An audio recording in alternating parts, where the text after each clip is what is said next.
Olá pessoal, tudo bem com vocês? Vamos continuar, vamos começar uma nova série. O mês de março eu imaginei de deixar três séries.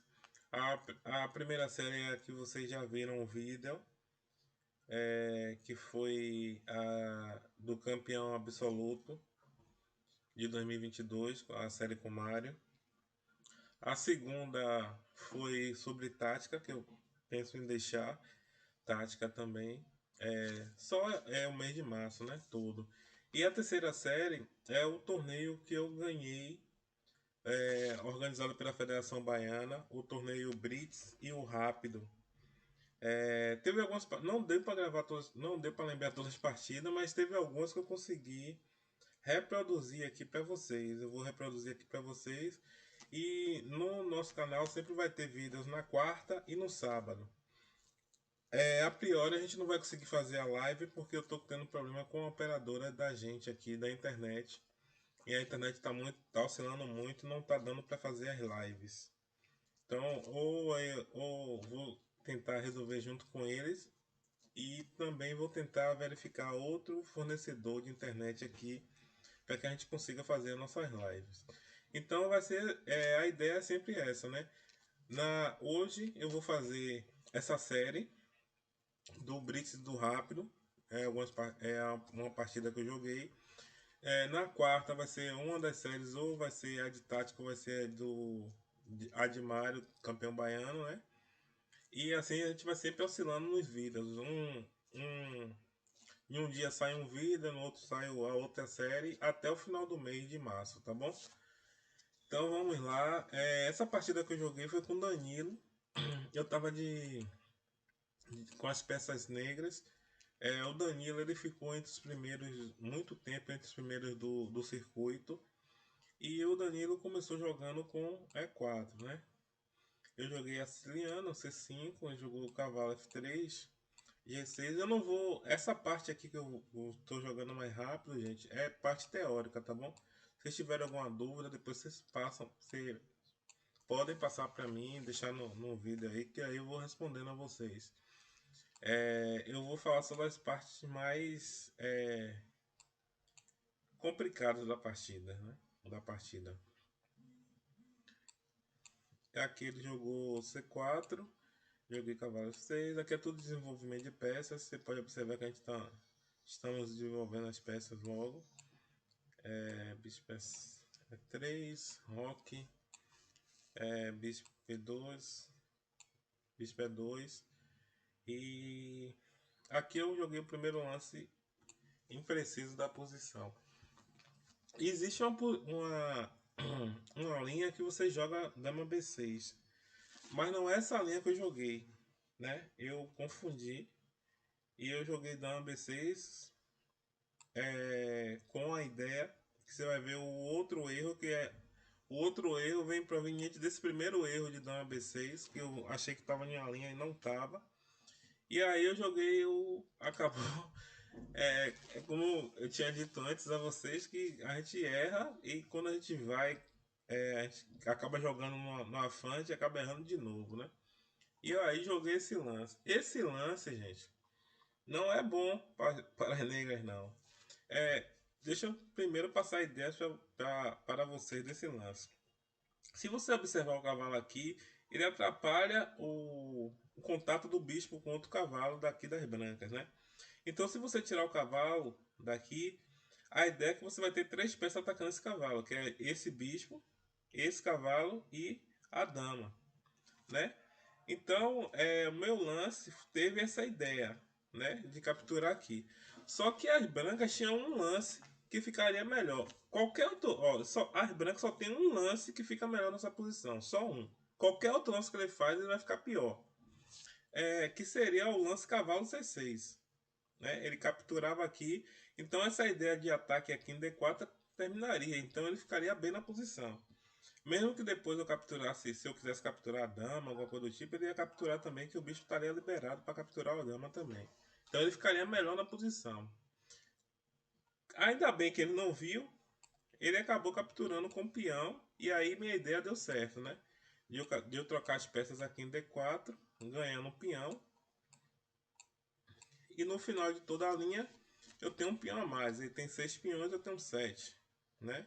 E esse cavalo aqui, ele não tem como tirar ele daí. O que acontece? Quando você erra, na verdade, ele errou. E quando você erra e você joga logo, a tendência é que você erre de novo, né? Que é por sequência. Anteriormente, quem assistiu os vídeos anteriores, eu já falei sobre isso. Quando você erra, você acaba errando de novo. Então, é ideal, quando você estiver jogando uma partida, que você faça um lance ruim, que você viu que seu lance foi ruim, você não jogue logo no outro lance. Separe um pouco, respire para depois jogar. E ele não fez isso, ele jogou logo. A ideia de cavalo aqui em D5 é atacar aqui com E7 dando cheque, né?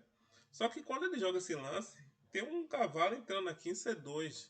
E esse cavalo C2 ele vai atacar duas peças. Ele vai dar um cheque no rei e vai atacar a torre.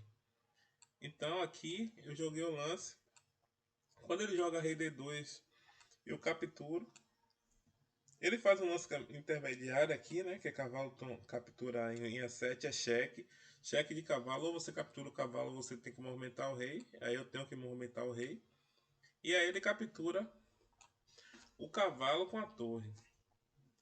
E aí no final, quando você para observar as peças, eu tenho uma torre trocada por esse cavalo. Só que eu observei que o cavalo ele não tem saída. Ele não pode vir para C6, porque o peão de B7 está defendendo a casa C6. E ele não pode vir para F5, porque o peão de G6 está defendendo. Então eu só teria a casa D5. Então eu tiro meu bispo e ataco essa casa, né? Jogo o bispo E6 com a ideia de, se o cavalo voltar, que foi o lance que ele fez, eu vou capturar e vou jogar o final de duas torres contra torre e bispo. E aí quando ele capturou com o peão de E, ele abriu a coluna, eu joguei já a torre aqui de F em E1, em E8, para conseguir ganhar a coluna, e jogou torre E1, joguei torre E5. A ideia é dobrar as torres aqui. E se eu dobrar aqui as torres, ele não vai ter como sair com as peças, porque senão vai perder material. Ele joga bispo F3, eu captura a torre, ele captura. E aqui, gente, a gente chega no final. Qual é o final do jogo aqui? O final é uma torre minha, né? Contra o bispo dele. Então, só tem essas duas peças. Qual a ideia primeiro do final? Quando você tem poucas peças no tabuleiro, centralizar o rei. Eu jogo rei F6, ele joga rei D2. Eu jogo rei E5, ele joga rei E3. Qual a ideia de rei E3? É evitar que o rei ataque os peões aqui, né? Invada por aqui pro D4 para atacar os peões. Mas o rei dele também não se movimenta, né? Com esse lance eu joguei F5. A ideia de F5 é controlar o bispo de F3, né? Ele fica sempre com poucas casas para se movimentar. Ele jogou o lance H4, talvez com a ideia de jogar H5. Eu aí joguei H6. Porque se ele jogar H5, eu jogo G5. Eu não vou capturar o peão. Ele aí, como viu que não tem muita esperança aqui, né? De abrir aqui pro bispo, ele tenta romper para tentar fazer um peão passado, né? Joga B4 e eu jogo A5 automaticamente. Por quê? Se captura aqui, a torre captura já libera uma coluna para a torre atacar o peão, né? E a torre já fica bem aqui. Se jogar A3 para defender B4, eu vou capturar. Quando ele captura, meu torre vem para cá, para A4, atacando B4. Então ele joga tentando deixar a coluna fechada e não deixar minha torre jogar, né? Joga B5. Só que aí eu trago minha torre para o outro lado do tabuleiro para abrir a coluna aqui. Quando eu jogo esse, ele fecha de vez, né? Joga 5. E aí eu jogo G5. Ele joga G3, eu jogo F4 dando cheque. Ele captura, eu capturo também dando cheque. Ele joga rei B3. Eu jogo torre G8 e ele abandona. Por que abandona? Depois de torre G8, ele tem que defender duas coisas: a invasão da torre e a invasão do rei. Só que ele não tem peça para fazer isso.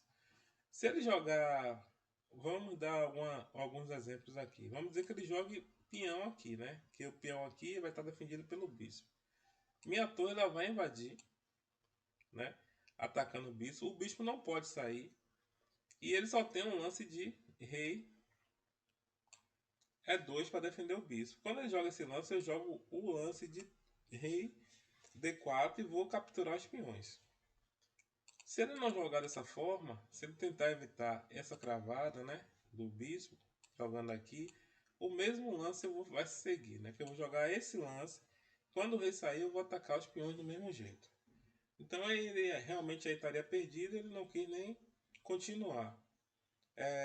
Então, gente, essa aqui foi uma das partidas que eu achei importante. O Zali estava buscando, como ele tinha sido campeão da última etapa, ele estava tentando ser bicampeão e estava tentando chegar na minha pontuação. E foi importante essa vitória, porque foi perto do final do circuito. Eu vou mostrar mais 3 partidas minhas. Uma com o Enzo, outra com o Zálio e outra com o vice-campeão do torneio, tá bom? Um abraço a todos, um excelente final de semana, espero que goste. Deixa o like lá, compartilhe o canal da gente, compartilhe nosso vídeo, informe sobre o nosso canal, certo? Um abraço a todos.